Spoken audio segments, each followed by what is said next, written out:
You might not have that same feeling today. We're not saying it goes away forever. As you begin to choose, you'll watch as your feelings and your heart and all that alignment will come into play.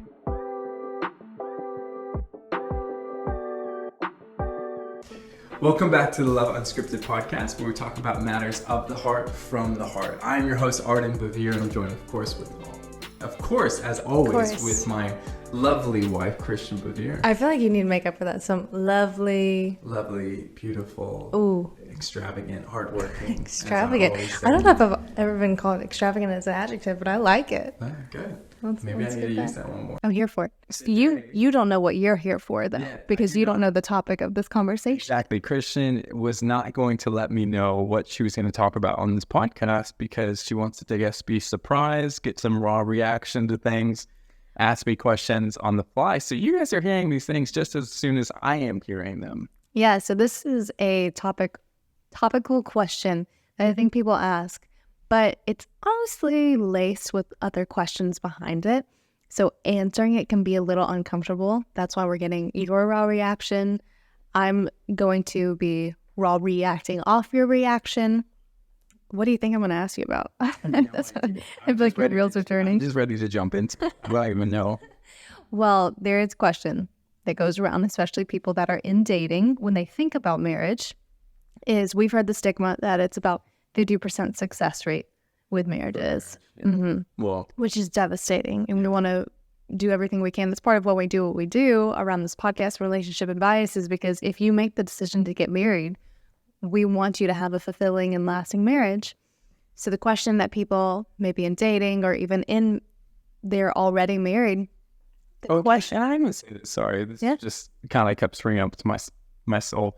Just not even the decision to get married. I think it's to step into the fullness of what it means to be married. Because I think that's oftentimes what we come into this idea of, like, okay, I'm making this decision and I'll come into it and then, I'll figure it out from there. It's like, no, understanding that the Bible talks about the marriage as being a gift, obviously for he who finds a wife finds a good thing. And so there is a idea of stepping into something. It's not just making a choice, which I'm not saying you were using the wording, but I just know people nowadays just see marriage as like, okay, I guess I'll make that next step. Like, all right, I like guess an obligation. The next thing to do, is this, where it's actually what is waiting for you, the next step into this adventure that you have here called life. Yeah, especially if you've met that person. Like, I think it's more of a choice of, sorting out with God where he's leading you and who is he leading you to. But if you've met that person, it's not an obligation. Like, that is actually how you have a relationship. We've gotten so comfortable in the dating and the talking sphere that honestly it's become a social construct. Yeah. That we just, I'm going to label it this and this is going to be that. And then we can do this in this time and we can do that. They can be my plus one. And we make these caveats or these exceptions to how we can deal with relationships. But maybe we're going into a whole other form of this podcast. Go ahead, ask the question. No, but this is great. And I think this is some of the digging that comes about with this question. And that is, do people fall out of love? Oh, yeah, totally. Yeah. Sorry. Oh, okay. And sorry if that seems extremely blunt, but yes, I think if you are not conscious about your decisions and the ways that you do things, you will fall out of love. And that comes into the understanding that love is partially gets to a place where it becomes a choice. Like, it goes from a feeling to then being a choice, but then if we're being honest, back to a feeling again. And I think what you see oftentimes within marriages or relationships is people come into this period of time where it is the infatuation period and they are like, man, I love this person. And that's so much of a understanding of this love because you're infatuated by them, you're getting to know them deeper and all these things. Yeah, so then you come into some more of those challenges, the things that you guys navigate where you might not have the same feelings for that person. It doesn't mean that you don't love them anymore, but there is an intentionality that you have to bring into that love. The intentionality of, hey, I might not feel it today because I'm really frustrated with my spouse because because they woke me up early or they did something. They were too loud in the morning. But I think you said something key today. like the day. You might not have that same feeling today. We're not saying it goes away forever. Yeah, no, but it just comes into this place where you have to intentionally choose. And if you don't intentionally choose, then it will get into that place where you fall out of love, where you fall and it goes away forever. And you're like, yeah, we just fell out of love. It's just, we didn't love each other anymore. Well, yeah, you didn't love each other anymore because you did not continue to keep watering what was in front of you. You know, you did the whole, I looked at the other side of the grass and it was a lot greener. And it's because you're not taking care of your side of the grass. And there is intentionality that comes with that. But as you begin to choose, like as you choose and you're intentional in those choosing, you'll watch as your feelings and your heart and all that alignment will come into play and it will come into focus. And I think you discover a deeper understanding of love. It's a more mature understanding of love. I mean, I even look at our relationship. Like we dated and was engaged so quick that I felt like when we got into marriage, there was still that level of immature love. And it was like the infatuation, as I still was just infatuated by you and I loved you so much. But then we did come up to challenges. We came up to having harder conversations. And I remember just days where I was like, okay, this is the part where I'm having to intentionally choose. And as I did that, I remember just my love for you went to such a deeper degree. And it didn't happen, obviously right away, but there was that intentional renewing of my mind and not just saying, whoa, we moved too fast and I guess I'm not actually in love with this person and I made a wrong decision. No, it was, I'm going to foster this relationship. I'm going to feed this relationship. I'm going to do whatever it needs to take care of this grass that I have in front of me. And it's going to lead to a deeper, more mature love that I have for my spouse. And that's what's going to be the thing that's going to allow us to go 50, 40, 60 years, however long we have on this earth. Yeah, that's really key. That alone right there, I think, can save so many relationships of people listening to this, is knowing when you come up against that tension or those misaligned feelings where your heart seems to be betraying your mind, it's a chance to deepen the level of care so you can deepen the level of intimacy. And the feelings will follow that. I mean, you speak of grass, what was it, this past fall? Like our grass was completely dying.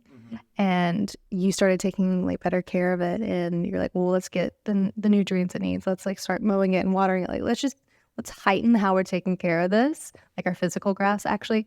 And we were shocked by the areas that were coming back alive. And I think that's a funny, cute little testament of like what you water does grow. It's an old cliche analogy, but so often we think if something's dying that it's dead and it's hopeless. And in our FOMO culture, just go out and get some new one, whatever it is. Go get a new relationship. Like if you're coming against tension, maybe if I was with so-and-so that I would be feeling this way, or this person was better in that area. It's all this temptation to think what if and to have regret. And it sows seeds of discord where there is actually a chance for renewal. And feelings get such a bad rep. And I don't think that's actually the case that it should be. I think feelings are guideposts. They are effects of what is already enacted within us. So if I have a feeling where, hey, we're off, I can't just go off of, okay, I'm going to follow my feeling. We're off. That means we're off.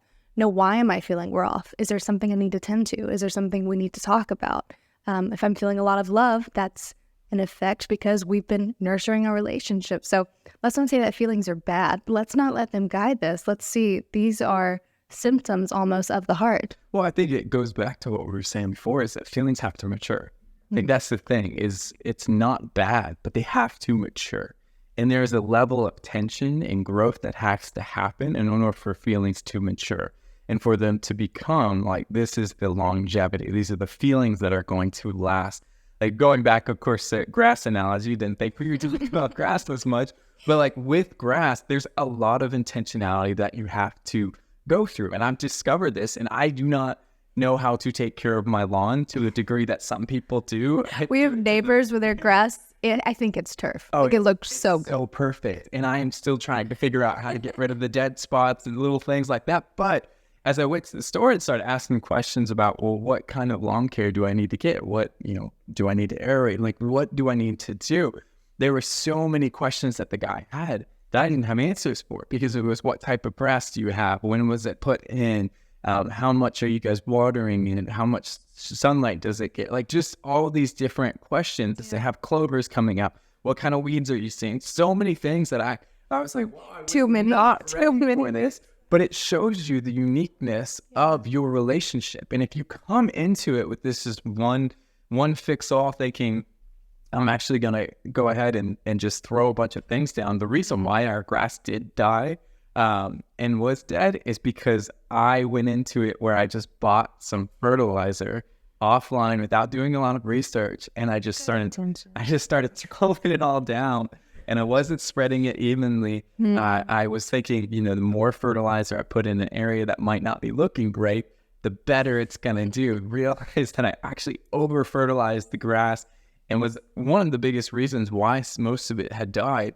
And so that's why you can't just take a one simple approach. And you kind of have that unique understanding of your spouse, of the person you're in a relationship with. Is, okay, what is it that's going to continue to walk? What is it that's going to continue to allow this relationship to really flourish and grow healthy, not just grow and have, weeds coming up and everything like that? Because that's something I think, I remember I used to work for a pastor in Virginia, and he used to always say this. He used to say that, not all growth is healthy. He said you could have a growth growing out of your neck, and he said that's not healthy growth. But he said oftentimes in our world we look at growth and we think all growth is healthy, and that's not the reality of it. It's specific growth. You have to be intentional with that, understanding what you're growing, how to foster it, and how to make sure you're feeding the correct things. Yeah, your analogy reminded me of something. And I think in fostering our relationships, as the individual in the relationship need to nurture the other individual. So you were throwing nutrients at the grass, just like trying to throw anything because you're like, oh, well, this is a good additive and the grass is going to take to it. Reminds me of the analogy of, your love languages, how you serve the other person. I think it's common to just say, well, love your spouse, and like the 50-50 rule. I don't think that works. There are so many days where I'm at like 20% and you're giving 80, and then vice versa. And like, we really just want to give like 100%, but in a way that is tailored to fostering the other person, make sure they're seen, make sure we're connecting. Like, you love physical touch. I love like I love like acts of service and quality time. And so if I was just throwing the things at you, which I want to receive, and then vice versa, we weren't like taking the time and intentionality, like you're saying, to discover what we really are talking about grass a lot, but like what our grass needs. Like, I think the probing, the questions, the advice are undervalued components of a relationship. You just learn that in the first year of marriage, is like, I can't just do what I've seen modeled, and I can't just do what's comfortable. Like, I have to take the next step of finding out what works for you, ergo what works for us. Yeah. And I mean, it's the exact same thing with our relationship with Christ. Like, you have to continue to feed that. I think a lot of people do this hard point where it's the same thing for marriage, is they make, the day that you establish a covenant, so the day you establish a covenant with God, the day you establish a covenant with your spouse, the marriage and salvation days as the pinnacle of your relationship. Yeah. And that's not supposed to be the pinnacle. That's supposed to be the beginning. And that's the beginning of continuing to grow and prosper and see things take place. If we moved in here and I looked at our lawn on the first day that we moved here, and I was like, man, that is a good looking lawn with fresh sod just got down, then I'd be like, that's perfect. It's not ever going to get better, and I'm not going to do anything. So why try? To get better, it's just going to die. Like, it's just going to die. I'm not going to be enticed to be out there to really enjoy that lawn or anything like that. And that's the same thing with our relationship with God. Like, a lot of people ask, well, why is it, do I feel distant from God? Well, like, are you fostering that relationship? Are you fostering how much you're in the Word? The Bible says, draw near to me and I will draw near to you. There is an intentionality that we have to be the first one that draws close to him, because he already drew close to us. He already sent his son to die. And so those are the conceptions or misconceptions that I want to see people really take away from this and walk more fully in their relationships and their understanding of their relationship with their creator. Because I think it's just going to lead to deeper fellowship. Yeah. I mean, it reminds me of, what is it, Ecclesiastes 3, where it says a cord of 3 strands is not easily broken. Like, as best as your intentions are to have a relationship that lasts, you're seeking after them, you're nurturing them. Like, the element of having faith united and you're both deeply rooted in Christ first is the sustenance that your relationship needs. I can tell you how many times we've come up against a trying time or a conflict, and the simple reminder that you are a man of God, that you are a spiritual leader, that you are someone that loves Christ before me, has been the biggest motivator for me to get out of my head, get out of my bad feelings, and remember, no, this is a covenant relationship, and I'm going to get back to that. I'm going to draw near to God. So people talk about being unequally yoked. I say, if you seek after, your intention should be to be with someone that is aligned with you in faith, because it is the foundation of your relationship and a lasting foundation. But to get back to the question as we close out this episode, so for anyone that says, can you fall out of love? We said the answer is yes. But is that a reason to leave a relationship? Yes or no? I don't think so. There's two ways to look at it. Now, obviously, I think there's just one way to look at it, but I know we have an audience out there that might not all be believers. But I'll say it from the standpoint of understanding what we as Christians are supposed to be called to, is that marriage is established by God, and it is not a reason to get out of marriage just because you fall out of love for someone. And so I don't want to throw a blanket statement onto that. And I know that there's deeper situations within that, obviously of abusive situations and things that can cause that love to go dormant, that it's hard to speak to in terms of, unfaithfulness and stuff like that. Mm-hmm. And that's not even love. I feel like that's a loveless but if it's just, so hey, we just don't connect the way we do, then I'd say no. I mean, it's not a contract, it's a covenant. And the more that we can see it as believers, the more we can see it as a covenant, the more we're going to fight for it, the more we're going to put effort into it, because we're understanding what we made was not just something that was an arrangement to get out of. It was something that was an arrangement to keep together, and to do life together. And so, yes, I do want to see people foster those things. And I know it's tough. I know there's situations where you feel isolated, you feel alone, you just feel like you're not been loved on. But I love what the Bible talks about. It says even when you're unequally yoked, is speaking for a wife, is for a husband who's far away from God. It just says that he will come to know God by the good works, the good things that you do, the way that you love him, the way that you nurture him, the way that you show kindness, even in the moments where you feel like it is completely hopeless. And I remember there was a story my dad used to tell us of an old, actually well-known pastor who came to faith. And he said he came to the faith. He was actually an amazing writer. I'm sorry, I'm blanking on the name, but came to the faith because he said one day he had forbidden his wife to go to church. She looked at him and said, "I'm so sorry, honey. This is the thing that's most important to me in my life. And I honor you, I love you, but I need to go to church." So she went to church that night, came back, and to find that the husband had locked the door, made her sleep outside because he told her not to go to church, and she went. And the next morning he opens up the door and she's right there on the mat sleeping, and she just springs right out and just says, "What can I make you this morning?" And I mean, to be fair, I think, watching my mom being a very, very strong, passionate woman, I think she would have kicked down that door. But I look at this story and it's amazing because the gentleman was talking about that was the act that caused him to come to Christ. Yeah. Is that he did something so terrible to his wife, and his wife reacted in such an honoring way. And in that moment, and now please hear, I'm not justifying ever locking your spouse out of the house or anything like that, but I just think it's such an amazing testament that act of I'm going to honor my husband even when he's not honoring me because I know he's distant from God, I think it's truly beautiful.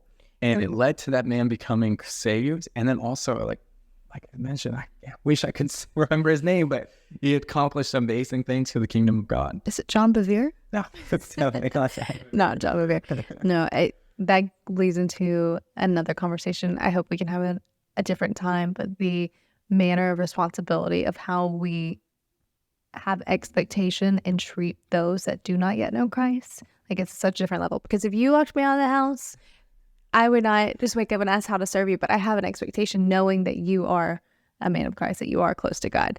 I would have an expectation that you would be gone. I would feel so bad. Yeah. But no, it begs it.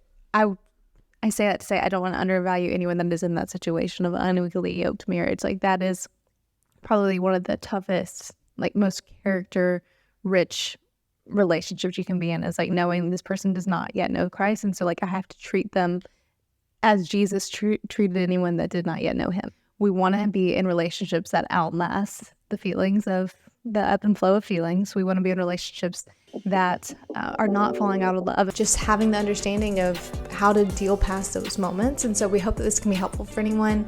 If there's anything that stuck out to you that we should have a further conversation on, or you want to encourage someone, like, I've been in that situation and here's how I got out of it, please leave a comment below. And until next time.